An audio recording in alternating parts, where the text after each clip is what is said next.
Okay, so maayong buntag di ay sa tanan, maayong adlaw sa atong tanan, okay? So ani-ana pud ako karon, no? Naana pud sa inyong atubangan, Okay, so dili naman gyud nato mapugngan, no? Kabalo ba mo nga dili na gyud nato mapugngan. Nahapit na gyud ang gitawag nga unsa. Sige be? Mauna siya ang ginahulat-hulat, no? Sa kadaghanan, pag moabot gani ang bulan nga Pebrero, mauna na siya. Unsa gani na siya gani? Okay. So mauna siya ang araw ng mga puso. Araw ng mga puso. 'Di ba? Kay Valentine's Day. Okay, excited na bang uban? Excited na ba ang tanan? Na, hala, unsa ka akong madawat no? Naka siya ihatag nako. Kanang unsa ka iyang pa-surprise ako ano? 'Di ba? So kanang mga ingana nga mga pangutana ug mga hunahuna nato sa to ano nga na ba kayo makadawat? Na ba may mahatag sa kuha? Na ba ko'y madawat sa kuang hinigugma? Pero wa nimo hunahuna nga ikaw pud mismo dili lang pud ka magsalig nga kanang ikaw ang hatagan. Dapat pud ikaw mismo sa imong kaugalingon mangita pud kag paagi nga makapalipay pud ka, no? Nga ipakita po nimo ang imuhang gugma. Okay, pero nalang ko iklaro nga ang Valentine's Day, araw ng mga puso, dili lang baya na kay kadaghanan man gud mag-ingon nga para sa mag-uyab lang, para sa mag-asawa lang. Okay, so dili lang na ha, dili lang na sa ilahan, kundili sa bisag kinsa. Puwede nato ipakita o igahin nato ang atong paghigugma o gugma, no, nga dili lang pud ta makapasakit ug wala pud tay matapakan nga tao. Okay, so puwede nato na ipakita ang atong gugma sa atong pamilya, sa atong mga anak, sa mga estudyante, sa atong mga higala, okay.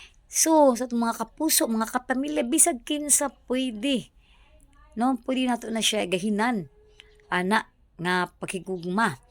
Dili lang kay moingon man gud ang uban nga kanang mag-uyab lang ang murag maka-experience ana, mag-asawa lang, dili puwede maghigala, no, puwede na nimo igahin ang imong paghigugma. Pero dili lang pod kana nga adlaw, ang February 14 ang gitawag natog Araw ng Mga Puso, kay dapat ang Araw ng Mga Puso ay dili lang sa isa ka adlaw ang February 14, kundili sa tanang higayon ug sa tanang adlaw. Kanunay ta magpakita og paghigugma, no, sa atong isig ka tawo.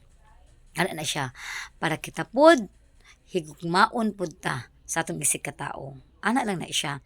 So karon kay excited man mo, no? Excited pod ba ko?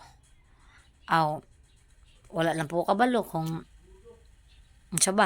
Basta importante nga dapat ang gugma nato kanunay naa, no, sa atong kasing-kasing, atong igahin sa atong Ginoo nga mangluluwas ug sa atong kapamilya, kapuso ug ang paghigugma nato sa atong isig ka tawo. Dili lang ta magsalig nga Valentine's Day February 14 kana lang ang panahon nga maghahintag higayon sa ato ang mga loved ones, kundili sa tanang panahon higugmaon jud nato ang ato ang pamilya, ato ang mga kapuso, kapamilya ug mga higala.